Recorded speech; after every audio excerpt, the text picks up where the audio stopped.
तो मुगल साम्राज्य में कुल 17 मुगल एम्परर्स, कुल 17 मुगल बादशाहों के द्वारा शासन किया गया। सर, मुगलों को इतिहास से हटा दिया गया था।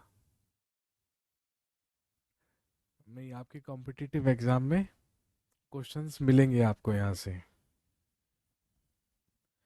स्कूल की एनसीईआरटी की किताबों से हटा दिया गया है ना, लेकिन जिस प्रतिष्ठित सरकारी नौकरी की आप तैयारी कर रहे हैं,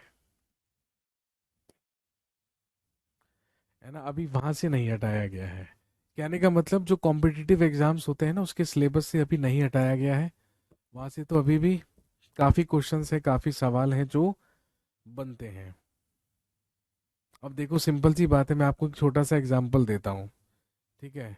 आप लोगों में से बहुत सारे ऐसे स्टूडेंट होंगे जिन्होंने सोचा होगा कि चलिए अभी एसएससी की तैयारी करते हैं, जब एसएससी की तैयारी पूरी हो जाएगी तो फिर हम यूपीएससी की तैयारी करेंगे,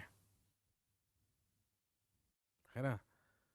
अब आप खुद सोचिए, आप यूपीएससी की तैयारी कर रहे हैं, आप आईएएस ऑफिसर बनना चाहते हैं या आईपीएस बनना चाहते हैं। आपने सिविल सर्विसेज का प्रीलिम्स एग्जाम क्वालिफाई करा, उसके बाद आप मेंस लिखने के लिए गए, आपने मेंस भी क्वालिफाई कर लिया।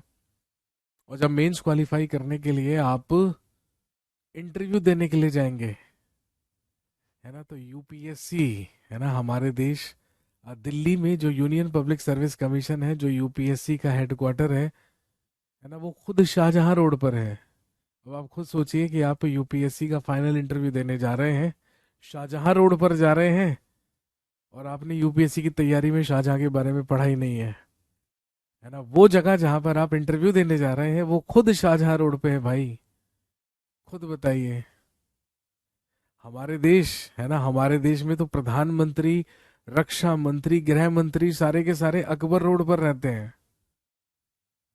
जिस सड़क पर रहते हैं हमारे देश में इतने बड़े बड़े लोग, वो सड़क अकबर रोड कहलाती है दिल्ली में। अब आप खुद बताइए। तो स्कूल एकेडमिक्स से हो सकता है कि वो हटा दिया गया, लेकिन, है ना, मुगल साम्राज्य ने हिंदुस्तान में 1526 से लेकर 1857 तक, यानी कि 331 साल तक क्या किया? शासन किया, रूल किया। तो ऐसा तो नहीं है ना, ऐसा तो नहीं है कि भाई इतिहास में मुगल एम्पायर नहीं हुआ है, ऑब्वियसली हुआ है।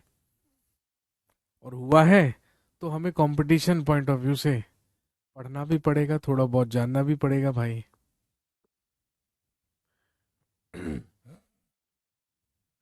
ये थोड़ी सी प्रॉब्लम वाली बात है।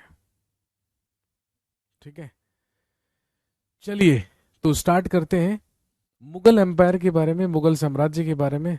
सबसे पहला पॉइंट लिखेंगे Mughal period. Mughal period is known as second golden era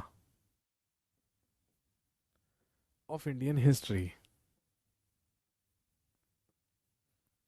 लिखेंगे मुगल काल को भारतीय इतिहास का दूसरा स्वर्णकाल कहा जाता है।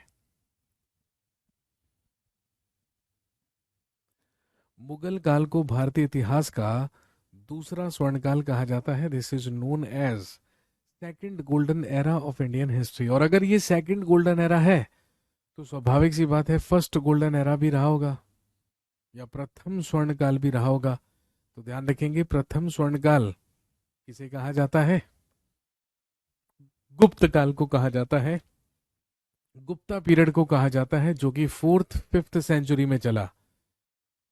चाहे हम बात करें extreme development of art and culture, extreme development of architecture, Khan पान का विकास, चित्रकला का विकास, ये सारी की सारी चीजें हमें या तो गुप्त काल में देखने को मिली या फिर मध्यकाल में, मुगल काल में।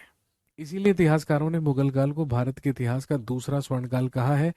और आप जानते हैं the founder of Mughal empire was, Mughal साम्राज्य की स्थापना जहीरुद्दीन मोहम्मद बाबर के द्वारा की गई थी।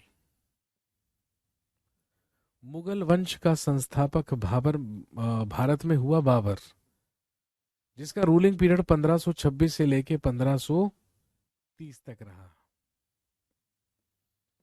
भारत में मुगल साम्राज्य की स्थापना जहीरुद्दीन मोहम्मद बाबर के द्वारा की गई थी।